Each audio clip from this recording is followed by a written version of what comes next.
Le Seigneur soit avec vous. Et avec votre esprit.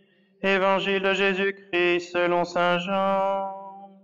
Gloire à toi, Seigneur.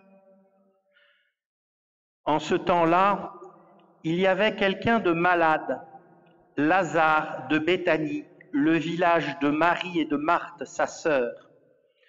Or, Marie était celle qui répandit du parfum sur le Seigneur et lui essuya les pieds avec ses cheveux. C'était son frère Lazare qui était malade. Donc les deux sœurs envoyèrent dire à Jésus, « Seigneur, celui que tu aimes est malade. » En apprenant cela, Jésus dit, « Cette maladie ne conduit pas à la mort. Elle est pour la gloire de Dieu, afin que par elle, le Fils de l'homme soit glorifié. »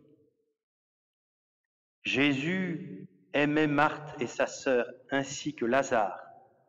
Quand il apprit que celui-ci était malade, il demeura 2 jours encore à l'endroit où il se trouvait. Puis, après cela, il dit aux disciples, « Revenons en Judée. » Les disciples lui dirent, « Rabbi, tout récemment, les Juifs là-bas cherchaient à te lapider, et tu y retournes. » Jésus répondit, « N'y a-t-il pas 12 heures dans une journée? Celui qui marche pendant le jour ne trébuche pas, parce qu'il voit la lumière de ce monde. Mais celui qui marche pendant la nuit trébuche, parce que la lumière n'est pas en lui. » Après ces paroles, il ajouta, « Lazare, notre ami, s'est endormi, mais je vais aller le tirer de ce sommeil. » Les disciples lui dirent alors, « Seigneur, s'il s'est endormi, il sera sauvé. » Jésus avait parlé de la mort. Eux pensaient qu'il parlait du repos du sommeil. Alors il leur dit ouvertement, « Lazare est mort, et je me réjouis de n'avoir pas été là à cause de vous, pour que vous croyiez. Mais allons auprès de lui. » Thomas, appelé Didyme, c'est-à-dire jumeau, dit aux autres disciples, « Allons-y, nous aussi, pour mourir avec lui. » À son arrivée, Jésus trouva Lazare au tombeau depuis 4 jours déjà. Comme Béthanie était tout près de Jérusalem, à une distance de 15 stades, c'est-à-dire une demi-heure de marche environ, beaucoup de Juifs étaient venus réconforter Marthe et Marie au sujet de leur frère. Lorsque Marthe apprit l'arrivée de Jésus, elle partit à sa rencontre, tandis que Marie restait assise à la maison. Marthe dit à Jésus, « Seigneur, si tu avais été ici, mon frère ne serait pas mort. Mais maintenant encore, je le sais, tout ce que tu demanderas à Dieu, Dieu te l'accordera. » Jésus lui dit, « Ton frère ressuscitera. » Marie reprit, « Je sais qu'il ressuscitera à la résurrection, au dernier jour. » Jésus lui dit, « Moi, je suis la résurrection et la vie. Celui qui croit en moi, même s'il meurt, vivra. Quiconque vit et croit en moi ne mourra jamais. Crois-tu cela ?» Elle répondit, « Oui, Seigneur, je le crois. Tu es le Christ, le Fils de Dieu. Tu es celui qui vient dans le monde. » Ayant dit cela, elle partit appeler sa sœur Marie et lui dit tout bas, « Le Maître est là, il t'appelle. » Marie, dès qu'elle l'entendit, se leva rapidement et alla rejoindre Jésus. Il n'était pas encore entré dans le village, mais il se trouvait toujours à l'endroit où Marthe l'avait rencontré. Les Juifs qui étaient à la maison avec Marie et la réconfortaient, la voyant se lever et sortir si vite, la suivirent. Ils pensaient qu'elle allait au tombeau pour y pleurer. Marie arriva à l'endroit où se trouvait Jésus. Dès qu'elle le vit, elle se jeta à ses pieds et lui dit, « Seigneur, si tu avais été ici, mon frère ne serait pas mort. » Quand il vit qu'elle pleurait et que les Juifs venus avec elle pleuraient aussi, Jésus, en son esprit, fut saisi d'émotion. Il fut bouleversé et il demanda, « Où l'avez-vous déposé ?» Ils lui répondirent, « Seigneur, viens et vois. » Alors Jésus se mit à pleurer. Les Juifs disaient, « Voyez comme il l'aimait. » Mais certains d'entre eux dirent, « Lui qui a ouvert les yeux de l'aveugle, ne pouvait-il pas empêcher Lazare de mourir? Jésus, repris par l'émotion, arriva au tombeau. C'était une grotte fermée par une pierre. Jésus dit « Enlevez la pierre ». Marthe, la sœur du défunt, lui dit « Seigneur, il sent déjà, c'est le 4e jour qu'il est là. » Alors Jésus dit à Marthe « Ne te l'ai-je pas dit? Si tu crois, tu verras la gloire de Dieu. » On enleva donc la pierre. Alors Jésus leva les yeux au ciel et dit « Père, je te rends grâce parce que tu m'as exaucé. Je le savais bien, moi, que tu m'exauces toujours. Mais je le dis à cause de la foule qui m'entoure, afin qu'ils croient que c'est toi qui m'as envoyé. » Après cela, il cria d'une voix forte « Lazare, viens dehors !» Et le mort sortit, les pieds et les mains liés par des bandelettes, le visage enveloppé d'un suaire. Jésus leur dit « Déliez-le et laissez-le aller. » Beaucoup de Juifs qui étaient venus auprès de Marie et avaient donc vu ce que Jésus avait fait, crurent en lui. Acclamons la parole de Dieu. Seigneur Jésus.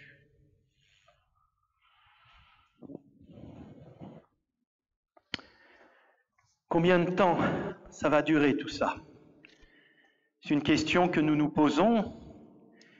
On avait probablement des projets, des choses à faire. Quand est-ce que cela va être à nouveau possible? Là, il y a des choses qui nous échappent. C'est plus tout à fait nous qui maîtrisons le calendrier. On sent que nos urgences deviennent toutes relatives, que l'on s'inscrit dans une autre perspective. On peut se poser des questions finalement. Est-ce que ces projets que j'avais faits, est-ce qu'ils sont bons? Pourquoi n'auront-ils pas lieu à la date que j'avais prévue? Le temps de Dieu n'est pas le temps des hommes. Ces projets, beaucoup pourront se réaliser, je pense aux catéchumènes. Si ce n'est pas pendant la nuit de Pâques qu'ils recevront le baptême, ce sera un peu plus tard. Peut-être des fiancés qui verront la date de leur mariage déplacée. Ce qui est bon aux yeux de Dieu demeure, et c'est ça qui est important. Lazare, Marthe, Marie avaient peut-être des projets, puis voilà la maladie qui vient tout bousculer. Cette maladie, elle devient une course contre la montre. Il faut en toute urgence aller chercher Jésus, en espérant qu'il puisse arriver à temps pour le guérir. Et on sait que Jésus est capable de guérir, qu'il est capable de tout. Encore faut-il qu'il soit là au bon moment, peut-être au moment que nous avons décidé. Lui, très curieusement, et on le dit bien, Jésus aimait Lazare. Et pourtant, curieusement, il reste 2 jours encore. C'est incompréhensible. Pourquoi il ne se dépêche pas? Il l'a fait pour tant d'autres. Lazare, qu'il aime profondément, il le laisse mourir. Comment peut-il laisser faire ça? Mais le temps de Dieu n'est pas le temps des hommes. Jésus sait parfaitement ce qu'il fait. Il est parfaitement souverain. C'est lui qui est le maître du temps. Il va rester 2 jours encore et puis il va venir là où Lazare est mort, prenant lui-même le risque d'être lapidé, prenant lui-même le risque de mourir. Il est là, il est présent. Marthe vient à sa rencontre. « Si tu avais été là, mon frère ne serait pas mort. » C'est trop tard, semble-t-elle dire. Jésus a beau lui dire « Oui, il vivra. Oui, je sais bien, il vivra à la résurrection, il ressuscitera. » Mais maintenant, c'est trop tard. Rien n'est impossible à Dieu. Et trop tard n'est pas un mot non plus pour Dieu. Ce qui compte, c'est que Dieu est là. Moi, je suis. Moi, je suis la résurrection. Moi, je suis présent. Et celui qui croit en moi, même s'il meurt, vivra. Il n'y a qu'une chose qui compte, la présence du Seigneur. Parce que l'histoire, le temps, notre vie est dans sa main. Alors Marthe dit, oui, je crois, tu es le Messie. Et puis Marie lui dit exactement la même chose, si tu avais été là. Là encore, Jésus, est maître du temps. Son émotion est totale, il va pleurer devant la mort de son ami Lazare. Mais par la puissance de sa voix, il va faire ouvrir le tombeau et l'appeler à la vie.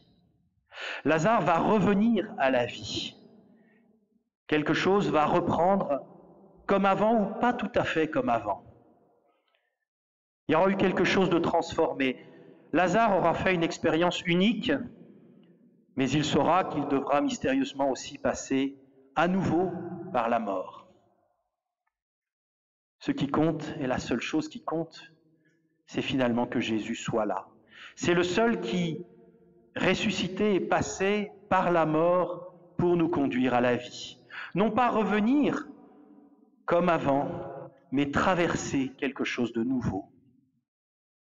Ce temps que nous avons, nous pouvons le vivre comme une parenthèse en souhaitant qu'une chose, c'est de revenir comme avant. Ou nous pouvons le vivre comme une traversée vers quelque chose de nouveau. Ce qui compte en ce moment, c'est la présence. Et nous voyons et nous mesurons combien la distance est cause de souffrance par rapport à ceux que nous aimons et qui sont éloignés. Si seulement tu avais été là. En particulier, je pense à ceux qui sont malades, à ceux qui souffrent et qui ne sont pas entourés de leurs proches. Si seulement tu avais été là. Le Seigneur nous dit, moi je suis là. Je peux accompagner tout homme dans ses épreuves, je peux accompagner tout homme dans la mort. Que ce temps que nous vivons, qui est un temps d'épreuve, un temps d'isolement, puisse nous inviter à vivre une vraie transformation. Certes, les projets que nous portons ont du prix aussi aux yeux du Seigneur. J'ai parlé du baptême, des mariages, des projets qui nous sont chers. Mais c'est peut-être l'occasion de voir que ce qu'il y a de plus important, c'est cette présence dans notre vie. Cette présence de Dieu qui est maître du temps. C'est lui finalement qui est souverain. Nous ne contrôlons pas tout. Et cette présence de ceux que nous aimons, cette présence que nous vivons peut-être d'une manière un peu plus délicate en cette période de confinement ou douloureuse quand il y a éloignement. Mais c'est ça, finalement, qui a du prix. Demeurer en communion avec le Seigneur, voilà tout l'enjeu de la vie. Le reste, nous ne contrôlons pas tout. Mais nous pouvons dire, Seigneur, oui, je crois que tu es le maître du temps et de l'histoire, que ma vie est entre tes mains. J'ai confiance en toi. Amen.